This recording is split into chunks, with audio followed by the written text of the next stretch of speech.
दोस्तों स्वागत है आप सभी का हमारे YouTube चैनल स्टूडेंट IQ में। यूपी पुलिस री एग्ज़ाम 2024 की तैयारी के लिए आज के इस वीडियो में हम लोग जीएस के प्रश्नों को सॉल्व करेंगे। ये प्रश्न आपके यूपी पुलिस एग्ज़ाम के लिए काफ़ी इंपॉर्टेंट होने वाले हैं। दोस्तों सभी प्रश्न आपके एग्ज़ाम और सिलेबस के अकॉर्डिंग ही हैं। ठीक है दोस्तों, चलिए शुरू करते हैं। पहला प्रश्न है, निम्नलिखित में से किस स्थान से घोड़े की अस्थियों के अवशेष मिले? घोड़े की अस्थियों के अवशेष दोस्तों सुरकोटदा से मिले।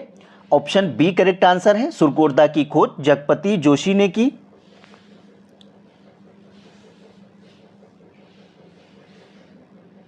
आगे बढ़ते हैं। अगला प्रश्न है, गंगा एवं यमुना नदियों का सर्वप्रथम उल्लेख कहाँ मिलता है? ठीक है दोस्तों, गंगा और यमुना नदियों का सबसे पहले या सर्वप्रथम उल्लेख ऋग्वेद में मिलता है। आगे बढ़ते हैं। अगला प्रश्न है, जैन मत में संथारा से क्या तात्पर्य है? दोस्तों जैन मत में संथारा से तात्पर्य उपवास द्वारा प्राण त्याग का एक अनुष्ठान है। इसे संलेखना पद्धति भी कहा जाता है, ये याद रखेंगे, संलेखना पद्धति कहा जाता है। आगे बढ़ते हैं। अगला प्रश्न है, शिवाजी के मंत्री परिषद को क्या कहा जाता था? दोस्तों शिवाजी के मंत्री परिषद को अष्टप्रधान कहा जाता था।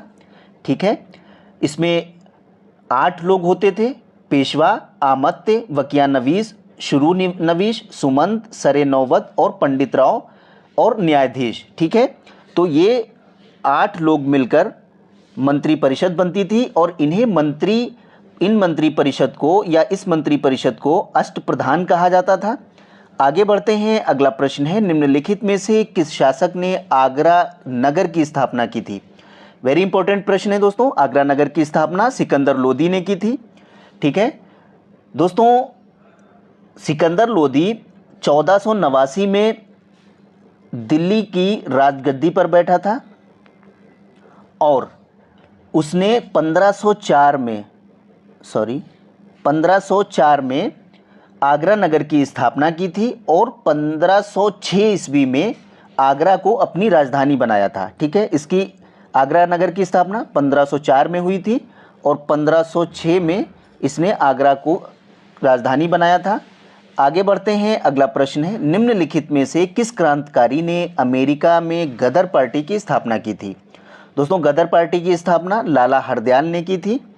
ठीक है, भारतीय राष्ट्रीय आंदोलन को और गति देने के लिए लाला हरदयाल ने अमेरिका में 1913 में गदर पार्टी की स्थापना की थी। ये डेट भी याद रखेंगे, 1913। अगला प्रश्न है, निम्नलिखित में से किसे सीमांत गांधी के नाम से भी जाना जाता है? वेरी इंपॉर्टेंट प्रश्न है दोस्तों। सीमांत गांधी के नाम से जाना जाने वाला व्यक्ति खान अब्दुल गफ्फार खान थे। ठीक है दोस्तों, खान अब्दुल गफ्फार खान को सीमांत गांधी के नाम से जाना जाता था। 1929 में भारतीय राष्ट्रीय कांग्रेस की एक सभा में शामिल होने के बाद उन्होंने खुदाई खिदमतगार नामक एक संगठन की स्थापना की थी। पख्तूनों के बीच लाल कुर्ती का आह्वान किया और स्वतंत्रता के बाद इन्हें भारत रत्न से भी सम्मानित किया गया था। आगे बढ़ते हैं। अगला प्रश्न है, सन 1929 लाहौर अधिवेशन में कांग्रेस की अध्यक्षता किसने की थी? वेरी इंपॉर्टेंट प्रश्न है दोस्तों। कांग्रेस की लाहौर अधिवेशन की अध्यक्षता दोस्तों जवाहरलाल नेहरू ने की थी। ऑप्शन बी करेक्ट आंसर है। भारतीय राष्ट्रीय कांग्रेस का लाहौर अधिवेशन 1929 में हुआ था। ठीक है, और इसकी अध्यक्षता जवाहरलाल नेहरू ने की थी। इस अधिवेशन में कांग्रेस ने पूर्ण स्वराज का संकल्प पारित किया था। ये जरूर याद रखेंगे कि कौन से अधिवेशन में पूर्ण स्वराज का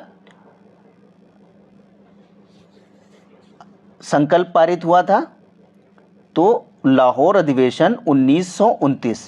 आगे बढ़ते हैं। अगला प्रश्न है, क्रिप्स मिशन को किसने भारत तिथीय चेक की संज्ञा दी? ठीक है दोस्तों, क्रिप्स मिशन को महात्मा गांधी ने तिथीय चेक की संज्ञा दी थी। दोस्तों भारत में संवैधानिक गतिरोध को दूर करने के उद्देश्य से ब्रिटिश सरकार ने सर स्टैफोर्ड क्रिप्स की अध्यक्षता में एक मिशन भारत भेजा था जिसने भारत को विभाजन की वकालत की थी। इसलिए गांधी जी ने उसे उत्तर तिथीय चेक की संज्ञा दी थी। ठीक है, ये याद रखेंगे, गांधी जी ने क्रिप्स मिशन को उत्तर तिथीय चेक की संज्ञा दी थी। अगला प्रश्न है, बंगाल के बाद शेष भारत में स्वदेशी आंदोलन को फैलाने में किसकी भूमिका रही? वेरी इंपॉर्टेंट प्रश्न है दोस्तों।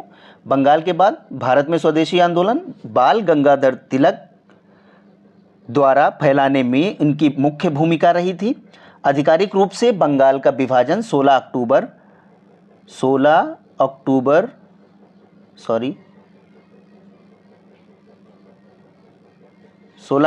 1905, ये डेट याद रखेंगे, 1905 को लागू हुआ था। इस दिन बंगाल में शोक दिवस के रूप में बनाया गया था। रविंद्रनाथ टैगोर के सुझाव पर विभाजन दिवस को राखी बंधन दिवस के रूप में भी मनाया गया।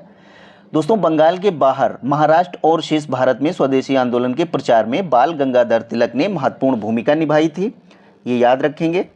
आगे बढ़ते हैं। अगला प्रश्न है, म्यांमार के साथ भारत के कितने राज्य सीमा बनाते हैं? ठीक है दोस्तों, म्यांमार के साथ भारत के 4 राज्य ऐसे हैं जो सीमा बनाते हैं। ठीक है, वो 4 राज्य कौन है? मणिपुर, मिजोरम, अरुणाचल प्रदेश और एक राज्य है नागालैंड। ठीक है, ये 4 राज्य म्यांमार के साथ सीमा बनाते हैं। अगला प्रश्न है, पटकाई बूम की पहाड़ियाँ स्थित हैं? दोस्तों, पटकाई बूम की पहाड़ियाँ अरुणाचल प्रदेश में स्थित हैं। ऑप्शन डी करेक्ट आंसर है। महान हिमालय की पहाड़ियों को अरुणाचल प्रदेश में पटकाई बूम की पहाड़ियाँ कहा जाता है। पहाड़ियाँ पूर्वांचल हिमालय में स्थित हैं। ठीक है, आगे बढ़ते हैं। अगला प्रश्न है, गंगा नदी को बांग्लादेश में किस नाम से जाना जाता है? वेरी इंपॉर्टेंट प्रश्न है दोस्तों। गंगा नदी को बांग्लादेश में पद्मा के नाम से जाना जाता है। गंगा नदी का उद्गम गंगोत्री हिमनद है। गंगा नदी को बंगाल में पद्मा के नाम से जाना जाता है और गंगा नदी को पश्चिम बंगाल में हुगली के नाम से भी जाना जाता है। ठीक है, पश्चिम बंगाल में हुगली, ये याद रखेंगे, ये हुगली इसमें लिखा हुआ है। ठीक है, आगे बढ़ते हैं। अगला प्रश्न है, मानसून किस भाषा का शब्द है? वेरी इंपॉर्टेंट है दोस्तों। मानसून जो है वो अरबी भाषा का शब्द है। ठीक है, मानसून शब्द की व्युत्पत्ति अरबी शब्द मौसम से हुई है, जिसका शाब्दिक अर्थ होता है मौसम। ठीक है, उसी से बना है मानसून। आगे बढ़ते हैं। अगला प्रश्न है, सर्वाधिक लोहा उत्पादन करने वाला भारतीय राज्य है? सबसे ज़्यादा लोहा उत्पादन किस राज्य में होता है? Odisha. Option D correct answer है दोस्तों। ओडिशा में भारत का 50% से ज़्यादा लोहा उत्पादन किया जाता है। यहाँ पर हेमेटाइट और मैग्नेटाइट किस्म का उत्तम लोहा मिलता है। अगला प्रश्न है, गरीबी हटाओ का नारा किस पंचवर्षीय योजना में दिया गया था? दोस्तों, गरीबी हटाओ का नारा 5वीं पंचवर्षीय योजना में दिया गया था। डीपी धर मॉडल पर आधारित 5वीं पंचवर्षीय योजना 1974 से 1979, ठीक है, में सरकार द्वारा गरीबी हटाओ रोजगार बढ़ाओ का नारा दिया गया था। आगे बढ़ते हैं। अगला प्रश्न है, निम्नलिखित में से लाल किले की तस्वीर किस नोट पर बनी हुई है? वेरी इंपॉर्टेंट प्रश्न है, आप लोग जानते भी होंगे। लाल किले की तस्वीर दोस्तों 500 रुपए के नोट पर बनी है। भारतीय नोटों पर छपी हुई तस्वीरें जैसे 10 रुपये पे कोणार्क सूर्य मंदिर है, 20 रुपये एलोरा की गुफाएं, 50 रुपये के नोट पर हम्पी का रथ है, 100 रुपये के नोट पर रानी की वाव है और 200 रुपये पे सांची स्तूप, 500 रुपये पर लाल किला और 2000 रुपये के नोट पर मंगलयान बना हुआ है। ठीक है, तो इसमें 50 और 100 है। 50 पे क्या है? हम्पी का रथ है और 100 पे रानी की वाव है। 500 रुपये पे लाल किले की तस्वीर बनी हुई है। आगे बढ़ते हैं। अगला प्रश्न है, भारतीय खाद्य निगम की स्थापना निम्नलिखित में से किस अधिनियम के तहत की गई थी? ठीक है दोस्तों, भारतीय खाद्य निगम की स्थापना खाद्य निगम अधिनियम 1964 के तहत की गई थी। ठीक है, भारतीय खाद्य निगम एक सांविधिक निकाय है जिसका गठन खाद्य निगम अधिनियम 1964 के अंतर्गत किया गया था। आगे बढ़ते हैं। अगला प्रश्न है, बम्बई स्टॉक एक्सचेंज की स्थापना कब हुई? दोस्तों, बम्बई स्टॉक एक्सचेंज की स्थापना 1875 में हुई। ऑप्शन बी करेक्ट आंसर है। ठीक है, बम्बई स्टॉक एक्सचेंज का गठन 1875 में हुआ। The native share and stock brokers association के साथ हुआ था इसका गठन। आगे बढ़ते हैं। अगला प्रश्न है, भारत में जीएसटी लागू करने के लिए सबसे पहले किसने सिफारिश की थी? ठीक है दोस्तों, भारत में जीएसटी लागू करने के लिए सबसे पहले जो सिफारिश की थी वो विजय केलकर ने की थी। ऑप्शन ए के साथ जाएंगे। ठीक है, अगला प्रश्न है, भारतीय संविधान में सम्मिलित नीति निदेशक तत्वों की प्रेरणा किस देश के संविधान से प्राप्त हुई है? वेरी इंपॉर्टेंट प्रश्न है दोस्तों, इसको रट लेंगे। नीति निदेशक पर एक प्रश्न आपके एग्जाम में ज़रूर पूछा जाता है, तो ऑप्शन ए करेक्ट आंसर हो जाएगा, आयरलैंड। ठीक है, नीति निदेशक सिद्धांत आयरलैंड के संविधान से लिया गया है। अगला प्रश्न है, भारत के संविधान में अंतर्राष्ट्रीय शांति और सुरक्षा की अभिवृद्धि का उल्लेख किया गया है। ठीक है, तो भारत की शांति और सुरक्षा की अभिवृद्धि का उल्लेख राज्य के नीति निदेशक सिद्धांत या राज्य के नीति निदेशक तत्वों में शामिल है। ठीक है, भारतीय संविधान के भाग 4 में राज्य के नीति निदेशक तत्वों का उल्लेख किया गया है। इसके तहत अनुच्छेद 51, ये भी याद रखेंगे, इसका उल्लेख जो है वो अनुच्छेद 51 में किया गया है। ठीक है, अंतर्राष्ट्रीय शांति और सुरक्षा को प्रोत्साहन करने का उल्लेख अनुच्छेद 51 में है और ये राज्य के नीति निदेशक तत्वों में शामिल है। ऑप्शन डी करेक्ट आंसर है। आगे बढ़ते हैं, अगला प्रश्न है, भारतीय संविधान का कौन सा अनुच्छेद राष्ट्रपति को उच्चतम न्यायालय से परामर्श करने की शक्ति प्रदान करता है? ठीक है, कौन सा ऐसा अनुच्छेद है जो राष्ट्रपति को उच्चतम न्यायालय यानी कि सुप्रीम कोर्ट से परामर्श या राय एडवाइस करने की शक्ति प्रदान करता है? ठीक है, तो वो ऑप्शन डी हो जाएगा, अनुच्छेद 143। ठीक है दोस्तों, अनुच्छेद 143 में उल्लेख है कि यदि कभी भी किसी समय राष्ट्रपति को प्रतीत हो कि वो विधि या तथ्य का कोई ऐसा प्रश्न उत्पन्न हुआ है जो उस प्रश्न को विचार करने के लिए न्यायालय को निर्देशित कर सकता है, उस प्रश्न पर न्यायालय अपनी राय राष्ट्रपति को दे सकता है, तो अनुच्छेद 143 में इसका उपबंध है। अगला प्रश्न है, उच्चतम न्यायालय के न्यायाधीशों की संख्या में वृद्धि करने की शक्ति किसके पास है? ठीक है, सुप्रीम कोर्ट के जो न्यायाधीश हैं उनकी वृद्धि करने की शक्ति दोस्तों संसद के पास है। ऑप्शन डी करेक्ट आंसर है। अनुच्छेद 124 के अनुसार संसद को उच्चतम न्यायालय सुप्रीम कोर्ट की स्थापना, गठन, अधिकारिता और शक्तियों की विनियमन करने के लिए विधि बनाने की शक्ति प्राप्त है। ठीक है, ये अनुच्छेद 124 वेरी इंपॉर्टेंट है, इसको याद कर लेंगे। ठीक है, आगे बढ़ते हैं, अगला प्रश्न है, नीति आयोग की स्थापना कब हुई थी? दोस्तों नीति आयोग की स्थापना 1 जनवरी 2015 में हुई थी। वेरी इंपॉर्टेंट प्रश्न है। केंद्र सरकार ने 1 जनवरी 2015 को योजना आयोग को समाप्त करके उसकी जगह पर नीति आयोग की स्थापना की थी। ठीक है, ये नीति आयोग जो है इसका पहले नाम योजना आयोग था। ठीक है, इसको ख़त्म कर दिया गया, अब जो है उसका नाम नीति आयोग हो गया है। पहले ये योजना आयोग था, अब इसकी स्थापना 1 जनवरी 2015 को हुई। आगे बढ़ते हैं, अगला प्रश्न है, निम्नलिखित में से किसका निर्माण हमारे शरीर में नहीं होता है? ठीक है, इनमें से किसका निर्माण हमारे शरीर में नहीं होता है? तो विटामिन ए का निर्माण हमारे शरीर में नहीं होता है। ठीक है दोस्तों, विटामिन ए का रासायनिक नाम रेटिनॉल है, ये याद करेंगे।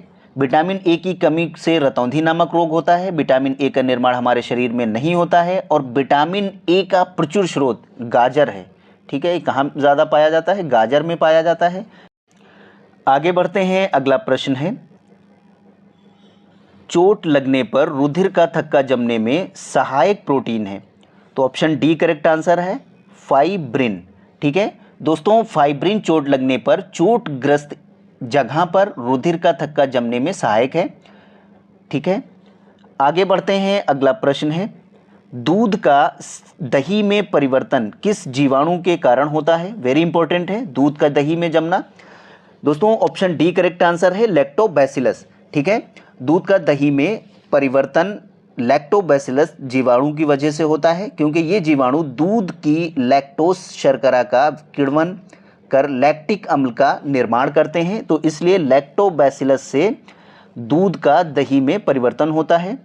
आगे बढ़ते हैं, अगला प्रश्न है, निम्नलिखित सब्जियों में सर्वाधिक विटामिन सी पाया जाता है? किन सब्जियों में सबसे ज़्यादा विटामिन सी पाया जाता है? तो ऑप्शन डी करेक्ट आंसर है, मिर्च में। ठीक है दोस्तों, विटामिन सी का रासायनिक नाम है स्कॉर्बिक अम्ल। विटामिन सी के प्रमुख स्रोत हैं आंवला, संतरा, नींबू और मिर्च। ठीक है, आगे बढ़ते हैं, अगला प्रश्न है, फोटोग्राफी में कौन सा अम्ल प्रयोग किया जाता है? ठीक है दोस्तों, फोटोग्राफी में ऑक्जेलिक अम्ल प्रयोग किया जाता है। ऑप्शन डी करेक्ट आंसर है। ठीक है, आगे बढ़ते हैं, अगला प्रश्न है निम्नलिखित में से किसकी रचना रसखान द्वारा की गई है। ठीक है, रसखान द्वारा रचना की गई है, तो इसमें करेक्ट आंसर है ऑप्शन बी। ठीक है, प्रेम वाटिका। दोस्तों प्रेम वाटिका की रचना रसखान द्वारा की गई है। प्रेम वाटिका और रसखान, और राग गोविंद मीराबाई। ठीक है, मीराबाई, ये हिंदी के प्रश्न हैं, इसको भी याद करेंगे। साहित्य लहरी, ये है सूरदास की, सूरदास। दोहावली तुलसीदास, ये चारों याद कर लेंगे, तुलसीदास। ठीक है, तो राग गोविंद, मीराबाई, प्रेम वाटिका रसखान द्वारा इसकी रचना हुई है। साहित्य लहरी सूरदास और दोहावली तुलसीदास के द्वारा इनकी रचनाएं की गई हैं। आगे बढ़ते हैं, अगला प्रश्न है अशुद्ध वर्तनी की पहचान कीजिए। इसमें से एक अशुद्ध है, उसकी पहचान करना है। दोस्तों ऑप्शन ए करेक्ट आंसर है अभिष्ट। ठीक है, अभिष्ट क्या है? अभिष्ट का शुद्ध वर्तनी होगा आभिष्ट, टा होगा, यहाँ ठा गलत दिया है। ठीक है, अशुद्ध वर्तनी है ये अभिष्ट, ये ऐसे लिखा जाएगा। ठीक है, ऐतिहासिक शुद्ध है, दैहिक भी शुद्ध है, नष्ट भी शुद्ध है। अभिष्ट क्या है? अशुद्ध वर्तनी वाला शब्द है। आगे बढ़ते हैं, अगला प्रश्न है अंधे के आगे रोना अपना दीदा खोना मुहावरे का अर्थ है। ठीक है, इसमें करेक्ट आंसर है ऑप्शन सी, निरर्थक प्रयास करना। ठीक है, अंधे के आगे रोना, अपने दीदे खोना, निरर्थक प्रयास करना। अगला प्रश्न है थोड़ा नपा तुला भोजन करने वाला वाक्य के लिए एक शब्द होगा। इसमें करेक्ट आंसर हो जाएगा ऑप्शन बी, मितहारी। थोड़ा नपा तुला भोजन करने वाले को मितहारी कहा जाता है। अगला प्रश्न है निशाचर पर्यायवाची है। किसका पर्यायवाची है निशाचर? दैत्य का। ऑप्शन बी करेक्ट आंसर है। दैत्य का पर्यायवाची, निशाचर का पर्यायवाची दैत्य हो जाएगा, या दैत्य का पर्यायवाची निशाचर होता है। आगे बढ़ते हैं, अगला प्रश्न है विश्व पुस्तक और कॉपीराइट दिवस किस तिथि को मनाया जाता है? वेरी इंपॉर्टेंट प्रश्न है दोस्तों। इसमें करेक्ट आंसर है ऑप्शन ए, 23 अप्रैल। ठीक है दोस्तों, 23 अप्रैल को विश्व पुस्तक और कॉपीराइट दिवस के रूप में मनाया जाता है। अगला प्रश्न है उत्तर प्रदेश का कौन सा शहर वैक्यूम आधारित सीवर सिस्टम वाला देश का पहला शहर बन गया है? इसमें करेक्ट आंसर ऑप्शन ए है, आगरा। ठीक है दोस्तों, आगरा शहर उत्तर प्रदेश का पहला शहर ऐसा है जो वैक्यूम आधारित सीवर सिस्टम वाला देश का पहला शहर बन गया है। अगला प्रश्न है भारत का पहला अमृत सरोवर उत्तर प्रदेश के किस जनपद में बनकर तैयार हो गया है? ठीक है, इसमें रामपुर में बनकर तैयार हुआ है। ऑप्शन सी करेक्ट आंसर है। भारत का पहला अमृत सरोवर उत्तर प्रदेश के रामपुर जिले में बनकर तैयार हुआ है। अगला प्रश्न है विश्व बैंक का मुख्यालय कहाँ अवस्थित है? वेरी इंपॉर्टेंट प्रश्न है दोस्तों। विश्व बैंक का मुख्यालय वाशिंगटन डीसी में है। ऑप्शन बी करेक्ट आंसर है। इसकी स्थापना 1945 में हुई थी। विश्व बैंक की स्थापना कब हुई? 1945। अगला प्रश्न है अंतर्राष्ट्रीय योग दिवस किस तिथि को मनाया जाता है? वेरी इंपॉर्टेंट है।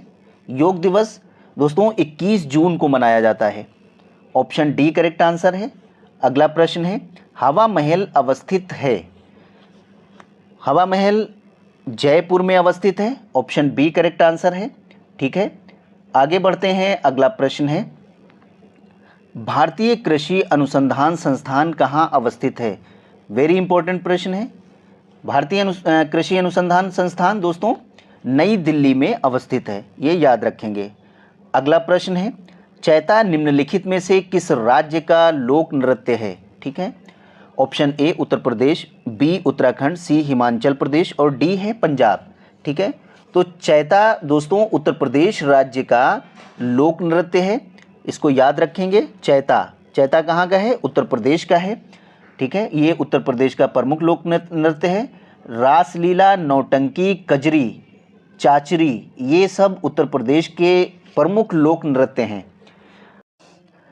आगे बढ़ते हैं, अगला प्रश्न है हरगोविंद खुराना को किस वर्ष नोबेल पुरस्कार से सम्मानित किया गया था?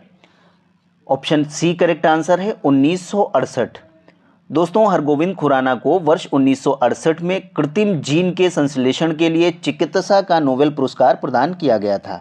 ठीक है, इनको चिकित्सा के क्षेत्र में नोबेल पुरस्कार मिला था।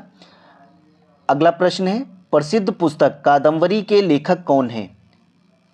कादम्बरी के लेखक दोस्तों बाणभट्ट हैं। ऑप्शन बी करेक्ट आंसर है। अगला प्रश्न है, भूटान की राजधानी है, इसमें से एक भूटान की राजधानी है। दोस्तों भूटान की राजधानी थिम्पू है। ऑप्शन ए करेक्ट आंसर है। काठमांडू नेपाल की राजधानी है। ढाका बांग्लादेश की राजधानी है।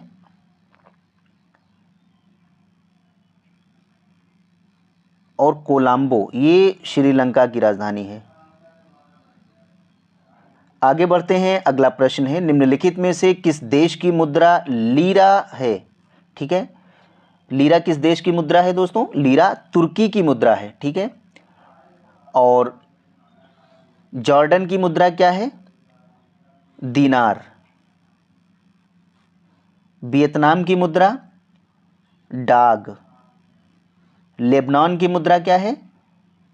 पाउंड। ठीक है, और जॉर्डन की राजधानी क्या है? अम्मान है। तुर्की की राजधानी अंकारा, वियतनाम की हनोई और लेबनान की राजधानी है बेरूत। यहाँ मुद्रा पूछा है तो मुद्रा जॉर्डन की दीनार है, तुर्की की लारा और वियतनाम डॉग, लेबनान पाउंड। अगला प्रश्न है, राज्य एवं लोकसभा सीटों की संख्या का गलत युग्म पहचानिए। राज्य और लोकसभा सीटें, ठीक है, ये राज्य हैं और आगे इनके लोकसभा की सीटें दी हुई हैं। इसमें से गलत युग्म है पश्चिम बंगाल, ऑप्शन सी। ठीक है, पश्चिम बंगाल राज्य में ये गलत है क्योंकि पश्चिम बंगाल में लोकसभा की सीटों की संख्या दोस्तों 42 है, 46 नहीं है। पंजाब में 13 लोकसभा सीटें, मेघालय में 2 लोकसभा सीटें हैं, मध्य प्रदेश में 29 लोकसभा सीटें हैं। ठीक है दोस्तों, मिलते हैं अगली वीडियो में। जो लोग हमारे YouTube चैनल पर नए, हमारे YouTube चैनल को सब्सक्राइब कर लें, बेल आइकन ज़रूर प्रेस कर दें ताकि हमारी आने वाली अगली वीडियो का नोटिफिकेशन आपको सबसे पहले मिल सके। दोस्तों वीडियो को लाइक और शेयर ज़रूर कर दें। Thank you.